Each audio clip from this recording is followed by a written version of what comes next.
ketika diajak ngobrol itu kayaknya ada tulang rusuknya yang patah gitu, karena sudah mulai membengkak dan membiru gitu. Akhirnya Pak Lek Roji ini berencana, wah mungkin aku harus pergi ke tukang pijat lah gitu.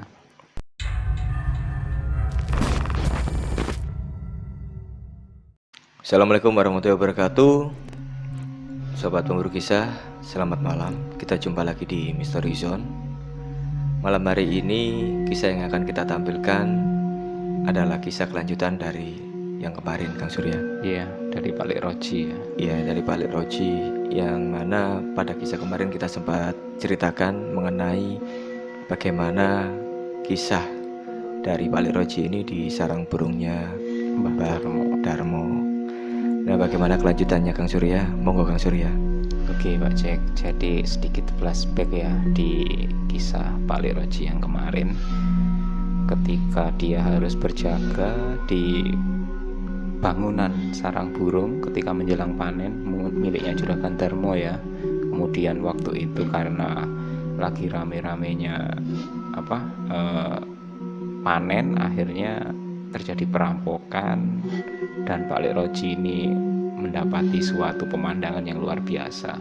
Jadi yang nggak wajar itu, sampai akhirnya dia harus dicederai oleh perampok itu dan diberi kesempatan untuk berobat di keesokan harinya. Nah, pada waktu itu memang Pak Lek Roji sempat nyari tukang pijat ya, karena sepertinya dadanya ada yang sakit gitu, khawatirnya ada uratnya yang kesleo atau apa. Dan itu disarankan oleh beberapa kenalan. Itu di kota sebelah itu ada salah satu tukang pijat yang cukup terkenal gitu ya. Akhirnya walaupun nanti kesana harus mengantri katanya, ya Pak Lek Roji waktu itu yang penting pengen biar segera ditangani gitu. Akhirnya pada suatu pagi dengan berbekal uang saku yang diberi Juragan Darmo ya, uang berobat itu ya, Roji ini berangkat menuju kota sebelah diantar oleh saudaranya ya, berniat berobat cederanya itu. Pada waktu itu walaupun datangnya sudah pagi, ternyata tempat pijat yang terkenal itu sudah penuh. Ya penuh, banyak pasien mengantri lah. Tukang pijat itu ya mungkin nggak terlalu tua lah, usianya mungkin 15 tahun, 10-15 tahun di atasnya Pak Lek Roji lah. Namanya Pak Wandi. Nah, Pak Wandi ini terkenal sebagai pijat urat, terus pijat macam-macam lah, bahkan sampai ada desas-desus kalau patah tulang bisa disambung. Nah, kebetulan Pak Wandi ini waktu itu lagi banyak pasien, dan karena waktu itu bulan-bulan Agustus ya, rata-rata pasiennya itu banyak anak-anak muda yang cedera gara-gara main bola Pak Jack. Mungkin zaman-zaman akhir tahun 80-an itu mungkin masih identik ya, bulan Agustus itu ada pertandingan antar kampung, tarkam itu, pertandingan sepak bola, dan itu di sana itu nggak sekedar bermain bola antar kampung saja, tapi juga adu nyali anak-anak muda. Jadi kesleo, patah tulang itu hal yang biasa katanya. Ya efeknya itu tempat pijatnya Pak Wandi ini dipenuhi anak-anak muda yang berobat karena kakinya kesleo atau mengsle tulangnya ya, macam-macam lah. Sampai akhirnya Roji ini mengantri sebagai salah satu pasien di sana. Ya, Pak Wandi waktu itu sempat keluar memanggil pasien berikutnya, terus ditangani. Dan waktu dia hendak memanggil pasien berikutnya itu, Pak Wandi ini kayaknya tertarik dengan pembicaraan Roji dan beberapa orang di sana. Jadi mungkin karena sama-sama pasien yang menunggu ya ada sekedar basa-basi lah. Habis jatuh atau gimana? Enggak, ini kemarin saya yang kejadian itu loh, dipukul perampok yang di kota sebelah itu. Oh yang itu ya, yang perampokan sarang burung itu ya. Iya, wah itu beritanya sampai heboh itu, sampai menyebar sampai sini katanya, dari mulut ke mulut. Nah, mendengar bahwa Roji itu waktu itu salah satu orang yang jadi penjaga yang dilumpuhkan oleh perampok di sarang burungnya Juragan Darmo. Sepertinya Pak Wandi tukang pijat ini kayak tertarik. Terus dia manggil, Loh masnya yang ikut jaga di sana kemarin toh? Iya pak. Oh ya sini biar saya tangani dulu aja. Loh pak kan ini masih banyak yang antri. Nggak apa-apa, prioritas soalnya biar cepat sembuh, biar Saman bisa jaga lagi gitu. Ya sebenarnya pasien lain kayaknya pengen protes gitu, tapi ya karena Pak Wandi itu sudah nunjuk Roji ya, mereka ya mau protes gimana lagi, karena ya orang-orang sedikit tahu Pak Wandi ini selain tukang pijat juga dalam tanda kutip dikenal sebagai orang pintar juga, walaupun dia sekarang hanya menekuni ngobati orang-orang yang patah tulang atau keselio saja. Akhirnya Roji pun diajak masuk ke dalam ruangannya, ya seperti kamar ukuran 3x3 gitu, ada tempat berbaring yang masih pakai tikar gitu, dikasih bantal.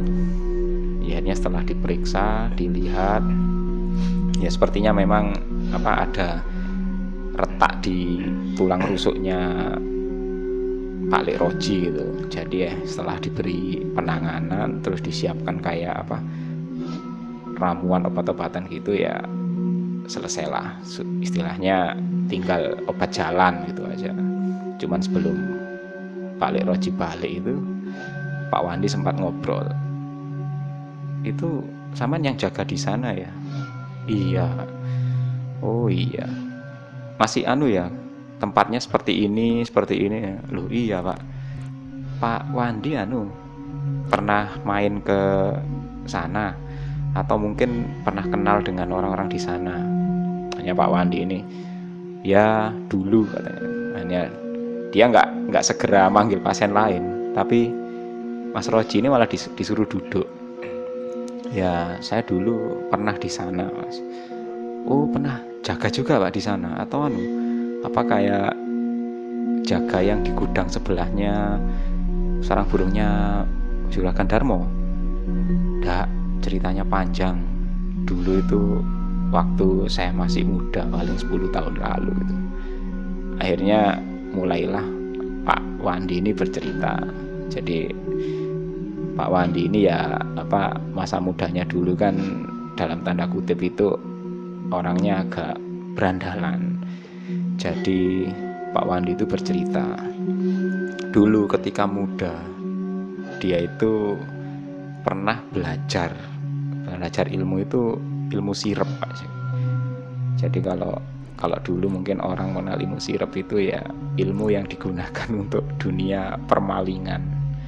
Gimana caranya membuat orang atau empunya rumah ini tertidur tanpa disadari, gimana caranya membuat penjaga ini bisa tertidur gitu.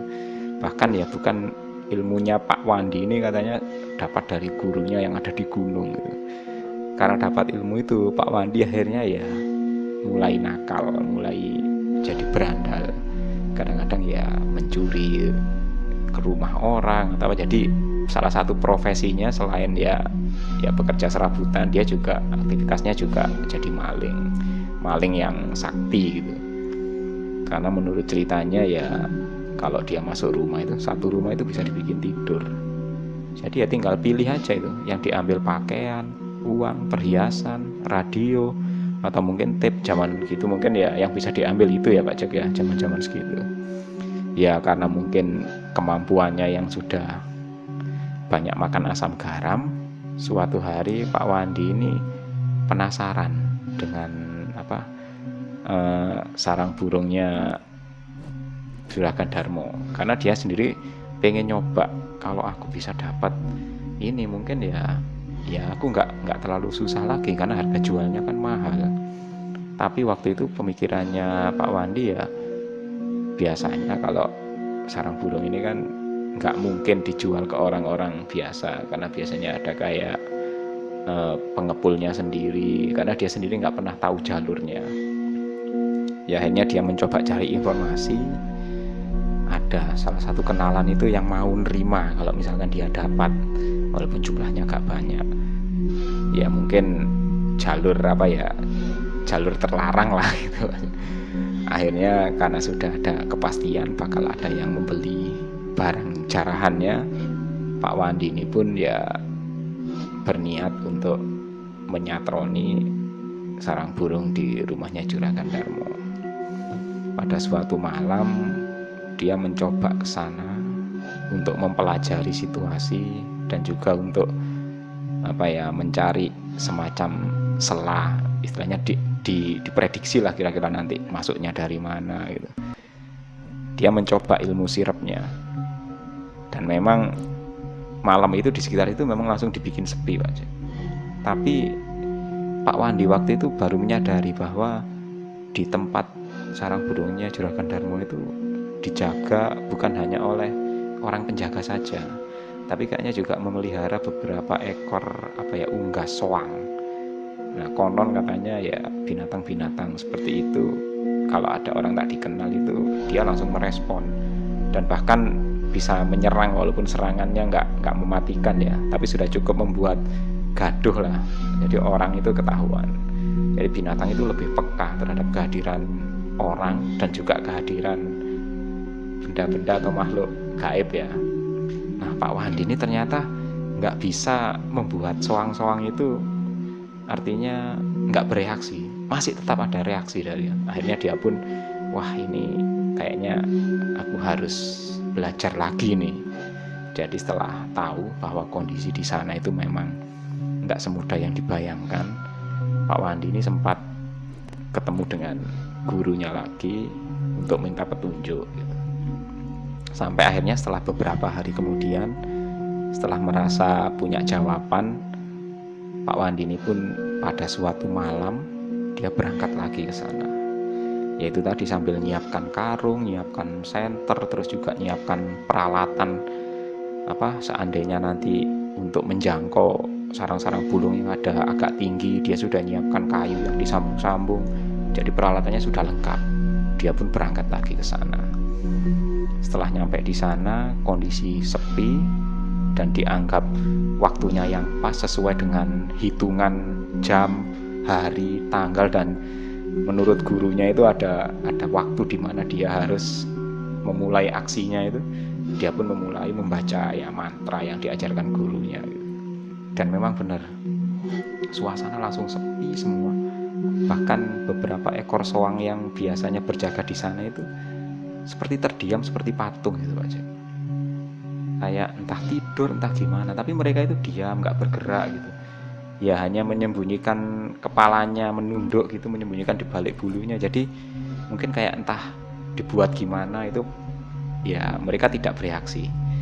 Akhirnya Pak Wandi pun waktu itu ya leluasa memanjat pagar, memasuki area halaman, dan dia sudah berhadapan langsung dengan gedung sarang burung itu sudah di depannya.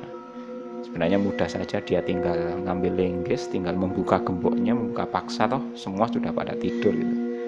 Jadi Pak Wandi ini berjalan mendekat. Loh, kok ini ada soang di depannya, ini kok tahu-tahu diam di sini padahal tadi ada di samping itu. Dipeganglah soang itu. Jadi ya unggas besar itu warna putih itu digendong, ditaruh sebelahnya, dan dia jalan lagi. Loh, kok ada lagi ini menghalangi di depan ini. Akhirnya Pak Wandi pun minggir. Tuh, di sebelahnya tiap kali mau melangkah sepertinya soang ini ada di depannya. Ada satu, ada dua. Dia belok ke sana, di depannya dihalangi lagi. Akhirnya karena mungkin agak jengkel ya, dipeganglah soang itu. Digendongnya, pinginnya dipindahkan kayak yang pertama tadi. Ketika digendong, wih, beratnya minta ampun katanya. Jadi soang yang seukuran unggas itu ya kayaknya beratnya seperti kayak membawa karung yang sangat berat itu aja. Jadi dia itu mencoba menyeret, makin berat, kok nggak kuat dia.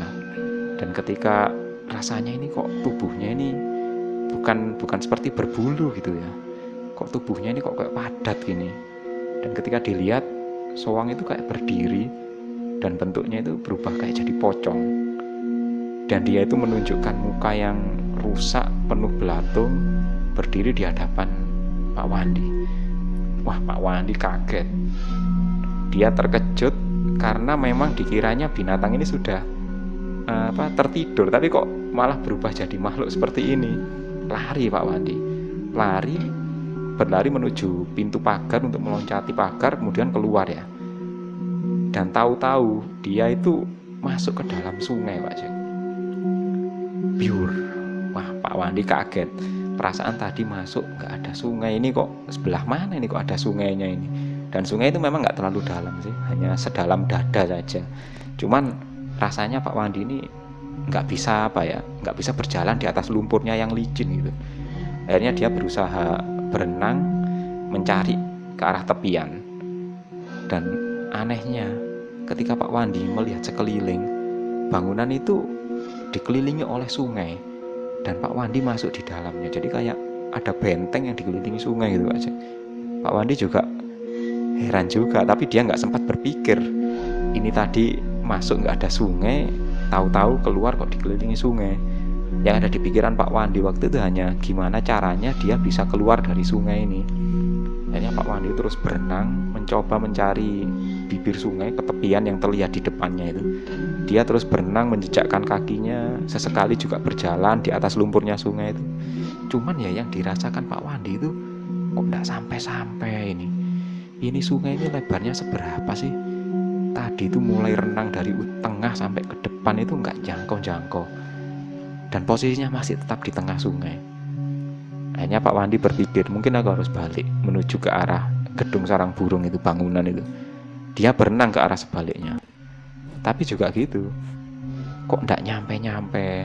Sampai dia berusaha berenang sampai tubuhnya lelah gitu, berdiam dulu. Kemudian berenang lagi, diam, berenang lagi.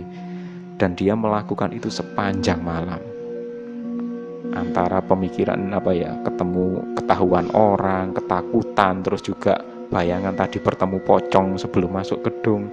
Ya Pak Wandi waktu itu ya hanya pingin keluar dari sungai. Tapi yang dia rasakan sepanjang malam itu hanya berenang menuju bibir sungai tanpa henti.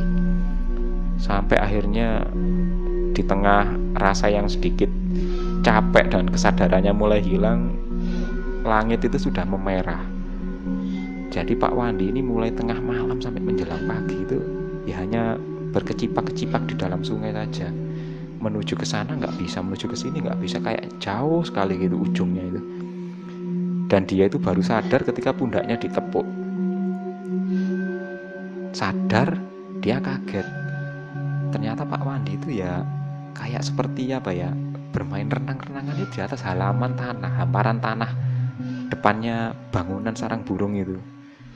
Dia juga heran juga, ternyata di situ sudah rame. Jadi banyak pekerja-pekerja yang mau masuk ke gudang. Gudang itu di sebelahnya bangunan sarang burung. Jadi pekerja-pekerja itu sudah pagi hari itu sudah datang dan mereka nemui Pak Wandi itu kayak berenang di atas tanah gitu. Jadi kayak anak kecil atraksi atau apa gitu. Dan orang-orang itu langsung, maling ya kamu ya? Lihat peralatan di punggungnya Pak Wandi, terus ada senter yang masih menyala.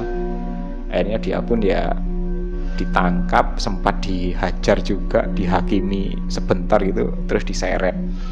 Dia diseret ke depan gudang sambil diinterogasi habis-habisan sama orang-orang pekerja di situ. Sampai akhirnya mungkin tuan rumah itu Juragan Darmo ini mungkin tahu ya, dengar berita dari anak buahnya. Dia pun keluar rumah dan dia nemui Pak Wandi. Ya sudah, bawa aja ke dalam gitu. Akhirnya Pak Wandi itu sama beberapa orang itu diseret, dimasukkan ke ruang tamu Pak Darmo. Dan di sana Pak Wandi waktu itu berpikir, wah ini pasti diinterogasi nih, habis ini dilaporkan polisi, pengennya gitu. Cuman ya anehnya Juragan Darmo ini ya kayak santai gitu. Dia justru nanya orang mana, terus ya ngapain mencuri di sini, sebenarnya apa sih kerjaannya apa, kok sampai kayak gini. Jadi kayak antara diinterogasi sama dinasehati gitu kan ya Pak Wandi. Ya Pak Wandi cerita kerja serabutan seperti ini. Dan kayaknya Juragan Darmo ini melihat Pak Wandi jawabnya jujur, itu malah ditanya, kalau nggak punya kerja, mau kerja di sini di gudang, atau kalau enggak jadi penjaganya bangunan sarang burung saya. Ya Pak Wandi mungkin ya karena semalam sudah bertemu dengan salah satu sosok yang ada di situ, ya akhirnya dia ketakutan. Dia menolak, tidak berani. Kalau misalkan memang saya bersalah ya saya ditangkap aja, dihukum saja, tidak apa-apa, saya memang bersalah gitu. Akhirnya Juragan Darmo pun ya istilahnya kayak dia itu mungkin memaafkan ya Pak Wandi. Justru katanya Pak Wandi itu dinasehati dan disuruh pulang, diberi uang saku, disarankan sudah nggak usah seperti ini lagi lah, kerja yang bener, ini saya kasih modal. Dan Pak Wandi waktu itu nggak cerita berapa modalnya, intinya dia disuruh pulang, dikasih modal, dan disuruh meninggalkan perbuatan seperti ini lagi gitu. Akhirnya menurut ceritanya Pak Wandi setelah itu ya itu tadi, dengan modal itu dia mencari guru, tapi kali ini gurunya guru pijat urut dan juga nangani orang patah tulang. Dengan modal itu Pak Wandi katanya ya buka usaha nyembuhin itu tadi. Ya Pak Lek Roji sempat kaget juga, pantesan Pak Wandi ini mendahulukan dia. Ternyata ya Pak Wandi punya pengalaman yang serupa tapi tak sama dengan apa yang dialami Pak Lek Roji. Dan sepertinya gara-gara kejadian itu mungkin Pak Wandi ya akhirnya ya mungkin bertobat ya, karena waktu itu Pak Lek Roji juga bercerita bahwa ya Pak Wandi kan bukan nama sebenarnya. Mungkin ya kisah ini dapat sesuatu yang hampir membuat Pak Lek Roji ini kaget juga, ternyata Pak Wandi seperti ini dulu orangnya. Jadi itu kisahnya Pak Jack. Sepertinya rumah sarang burung itu memang sengaja dikasih penunggu sama Mbak Darmo ya. Mungkin dikasih penunggu atau mungkin sebelum Juragan Darmo sudah ada penunggunya. Itu juga tidak tahu Pak Jack. Karena kalau ada yang niat jahat kan pasti kembali ke orangnya lagi kan. Seperti itu ceritanya. Bisa jadi seperti itu. Ya, seru banget ini ceritanya kan. Oke, Sobat Pemburu Kisah, terima kasih telah mendengarkan cerita hari ini. Jangan lupa untuk like, subscribe, serta tinggalkan komentar di bawah. Ikuti terus kisah-kisah kami selanjutnya. Assalamualaikum warahmatullahi wabarakatuh. Bye-bye.